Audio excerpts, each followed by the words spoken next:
Welcome to 3 Count Commentaries. This is your host, Mongo Slade. So, Otis and Chad Gable have turned heel, seemingly out of nowhere, blindsiding a bunch of people. Not me, though, because I knew Chad Gable was a heel already. I didn't forget. So, what happens is the Mysterios, Ray and Dominic, are scheduled to have a match with the Alpha Academy, Chad Gable, and Otis. So, Chad Gable and Otis come to the ring together and they come out to Otis's theme song. Dolph Ziggler and Robert Roode are on commentary talking about the Street Profits and how they're the Street Profits are in the rearview mirror and now they're scouting new opponents. The match itself was fine. It was a serviceable match. Chad Gable kind of bumped a little bit for Dominic, which was really nice, considering he could have ate him alive, being an Olympian and everything. Could have just made him look like shit. But then we get the actual turn. Gable is in the ring. He's being counted. He's supposed to be outside the ring. I'm guessing one or the other is legal. I believe Gable was supposed to be outside the ring. He motions for Otis to do a big splash on Ray. He does it. Boom. Then he's kind of hyping him up like, yeah, chest slapping him, beating him up on the back, and then the referee, ding, ding, ding, ding, ding. I saw a lot of people that was confused, like, what's the disqualification? What's the disqualification for? Why did the bell ring? Is Ray dead? And I'm like, these people have been watching so much NXT and AEW where these guys completely ignore the ref and are in the ring forever that they forgot that that's the tag team rules, that you have to count of 5 and that's it. But after they get disqualified, Gable continues. Like, go ahead, do it again. He drags Ray over to the corner, and then, Otis comes from the second rope, I believe. It's the second or the top rope. Big, huge splash. Boom! All over Ray. And, they do the whole Ray needs help from Dominic in order to get out of the ring. And it was good, but it took a lot of people by surprise because the Alpha Academy, since it started, now I knew Chad Gable was a heel from the beginning. I never really, now they did throw me off, obviously, because they were doing stuff with Daniel Bryan for a long time. And they were doing the hips. But even doing that, Chad Gable was still pretty heelish. Like he was still kind of, now he was directly trying to undermine Otis before, where he would, Otis would be trying to win the match and then Chad Gable would, tell him to do something else. And Otis being, big and naive or whatever would actually try to do it and it would cost him the match. I forget which match it was that he actually lost, because he lost several matches because of Chad Gable. And then, but over time he just kept saying, you'll get it. And then we see that this is maybe what Chad Gable meant by you'll get it. That you'll start listening and start doing. Then you could, do things without me saying it. Don't do what he said to him was, don't do what I say, do what I mean. Like it was, he was trying to confuse him, being real manipulative. So this was Chad Gable being the devil on Otis's shoulder, whispering to him. Now, obviously under the guise of supposedly helping him. They've been spending so much time together. But Chad Gable from the beginning had the evil look when he first signed it, like, yeah, he's an alpha. Like the whole thing of it was silly and goofy at times, but there was still some inclination that Chad Gable was something wrong with him. Now there was never any indication there was something wrong with Otis, outside of Otis just being naive and believing in Chad Gable and thinking that Chad Gable is his friend. And obviously you would think that at some point he would have smartened up and then figured out Chad Gable isn't really his friend and would beat him up or something. But this is a very welcome change, because now Otis is a heel for the first time. Now Otis is a natural babyface, I believe. He's very, very likable. It's in a regular guy kind of way. He's sort of athletic. He's got a bit of a motor. He's a bit rotund and short, very rotund and short. But there's nothing wrong with his work. as far as I can see. But I think he's a natural babyface because he is so jolly, you know, and he's so sympathetic. Like the whole thing with Mandy Rose and Dolph Ziggler made him probably the most sympathetic wrestler in the world, you know. But like I said before, and for new listeners, I said this: what happens with the Otis is that he went from being sympathetic to people starting to believe that he was overpushed. And how they managed to do that is he was in the story where he was the underdog when it comes to the girl. There was an unrequited love between him and Mandy Rose. And they had been telling that story for a long time, where my beautiful peach. And then they started actually telling this story where he would do things for Mandy, like helping her in the Royal Rumble match or buying her things and asking her out on dates and stuff like that. Then you had Dolph Ziggler, you know, the classically good looking, you know, charismatic guy, come in, steals his girlfriend. Then you find out that it's a setup with Sonya Deville. And that led to that excellent storyline that was ruined by the pandemic. If you go back to Elimination Chamber 2020, one of the most over guys on the roster is Otis, right? Otis is one of the most over guys on the roster. And you're saying to yourself, like, this guy's going to be big, especially when you think WrestleMania is going to be there. He's finally going to get the girl at WrestleMania. It's going to be huge. Huge. Then the pandemic happens. They still go through with the story because, again, nobody knows when this thing is going to be over with. And Otis gets the girl.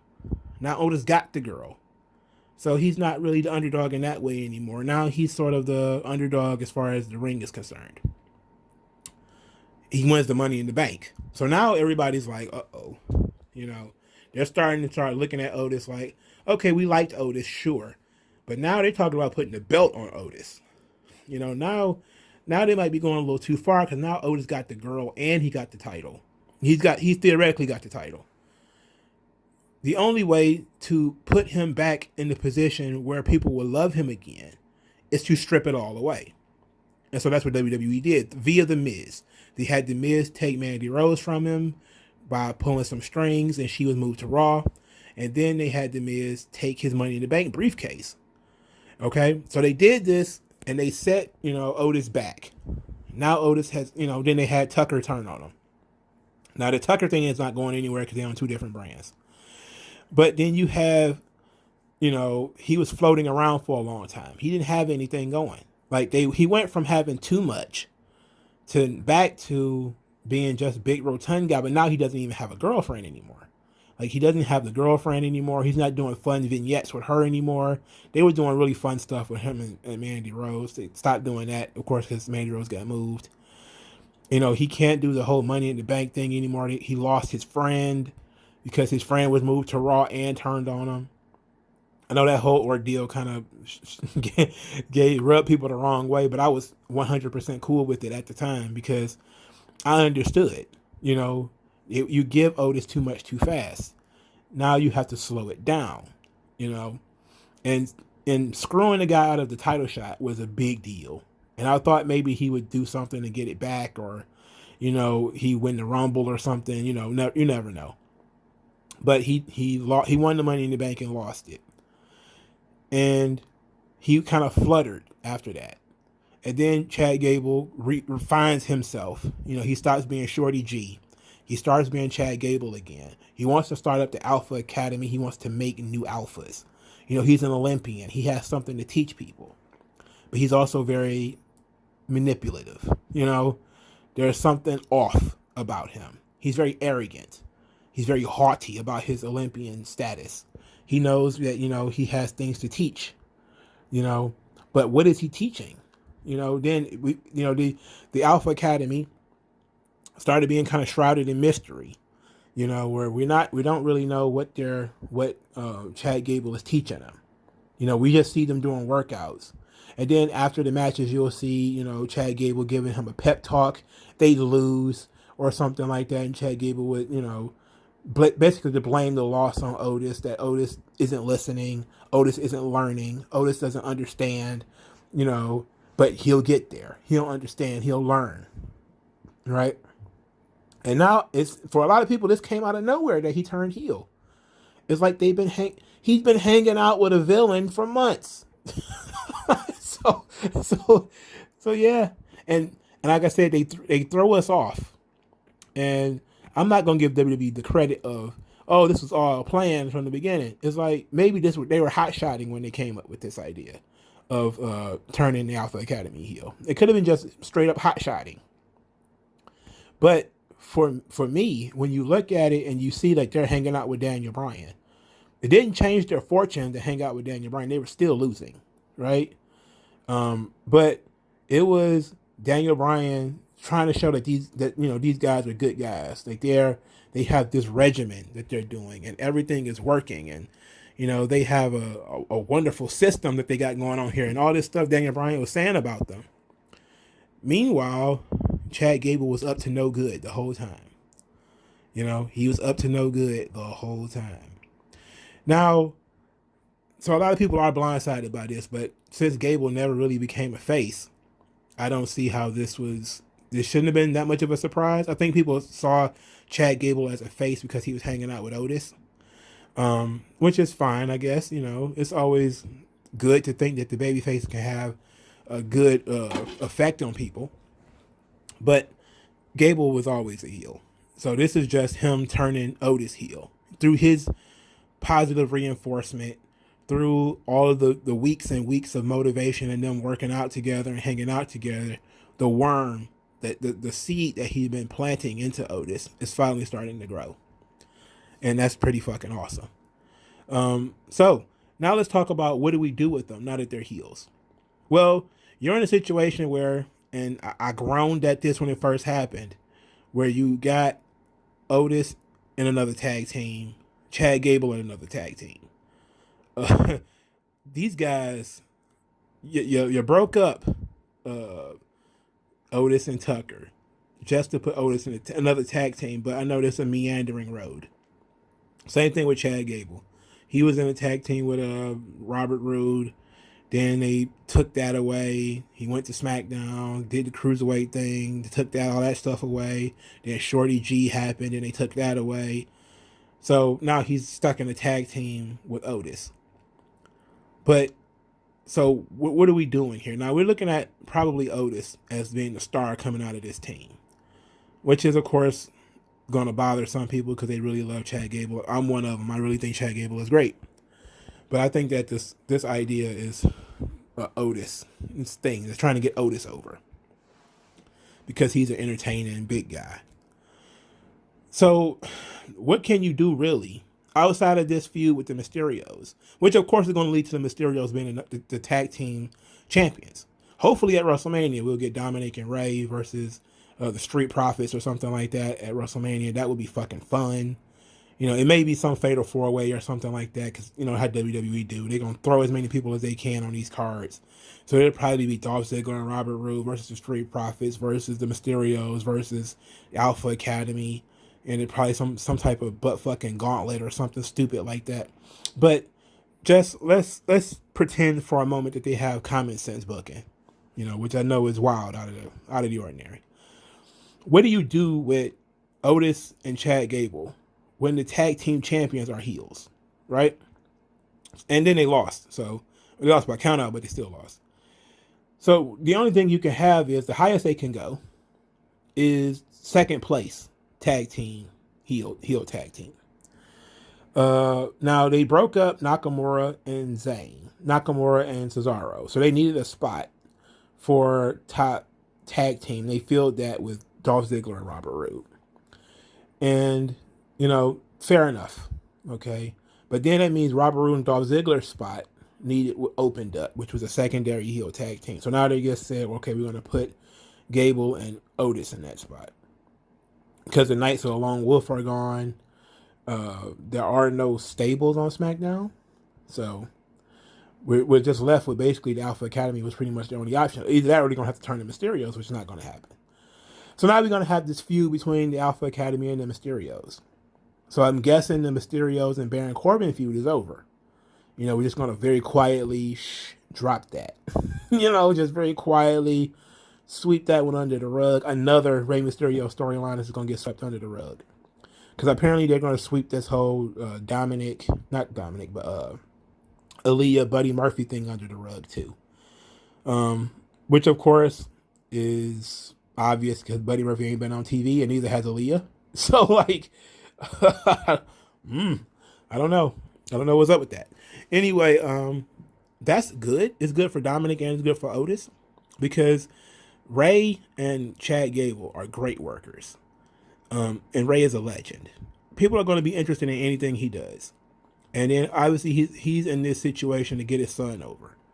And Otis and Chad Gable are guys who are going to be trying to, make a name for themselves.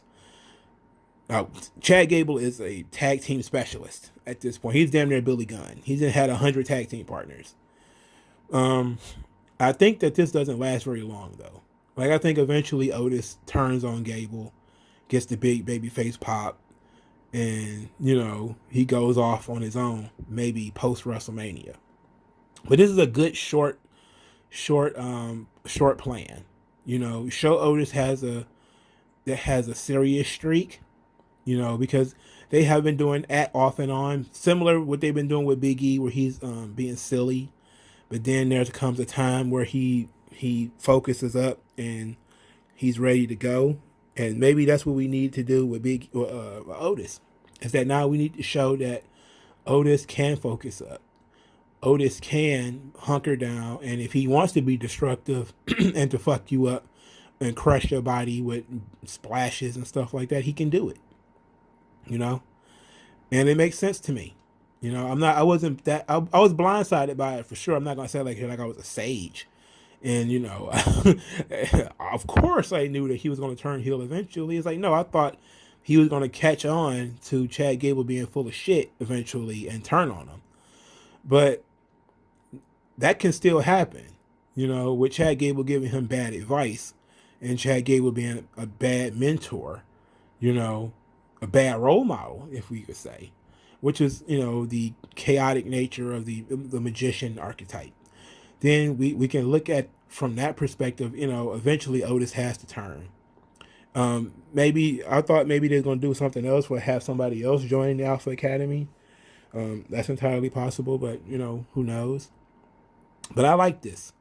Otis gets a new coat of paint.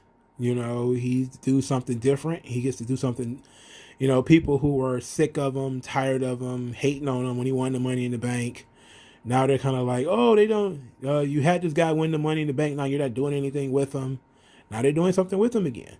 They're trying something new with Otis. They're trying a different approach. And this, it might be fun. Because big heaters rule. Monster heels rule. They are great. If you do it right, they're awesome. Can Otis be that guy? Maybe. We'll see. Let me know what you guys think in the comment section below. Like this video, share this video, subscribe to the channel. Thank you guys for your time and energy. If you want to send money, send it to the Cash App in the comment section below.